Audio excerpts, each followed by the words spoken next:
Yes guys, അപ്പോൾ ഇന്ന് നമ്മൾ ചെയ്യാൻ പോകുന്നതെന്ന് പറയുന്നത് നമ്മുടെ മാവിൽ 3D മോഡൽ ഉണ്ടാക്കുകയാണ്. അപ്പോൾ നമ്മൾ ആദ്യം തന്നെ ചെയ്യുന്നത് നമ്മൾ ക്രിയ AI പോകാം. നമ്മൾ അവിടെ ലോഗിൻ ചെയ്യുക. എന്നിട്ട് നമ്മൾ ജനറേറ്റ് എന്ന് പറഞ്ഞ ഓപ്ഷനും അവിടെ റിയൽ ടൈം എന്ന് പറഞ്ഞ ഓപ്ഷനും ഉണ്ട്. അവിടെ പോവുകയാണെങ്കിൽ നമുക്ക് നമ്മുടെ ഗൂഗിൾസിനൊക്കെ കണ്ട പല ഇമേജസ് ഉണ്ടാവും നമ്മുടെ മാവേലിനെ വെച്ചിട്ട്. അതൊക്കെ അതിൽ റെഫറൻസ് എന്ന് പറഞ്ഞ ടാബ് ഉണ്ട്, അവിടെ പോയിട്ട് അപ്ലോഡ് ചെയ്യുക.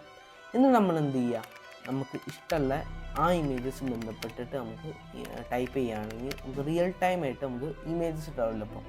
എന്നിട്ട് അത് നമ്മൾ ട്രീപ്പോ AI എന്ന് പറയുന്ന AI ഉണ്ട്, അവിടെ പോയിട്ട് ലോഗിൻ ചെയ്യുക. എന്നിട്ട് അതിലേക്ക് പേസ്റ്റ് ചെയ്യുകയാണെങ്കിൽ നമുക്കൊരു കിഡിലൻ 3D മോഡൽ ഓഫ് മാവേലി നമുക്ക് കിട്ടുന്നതായിരിക്കും.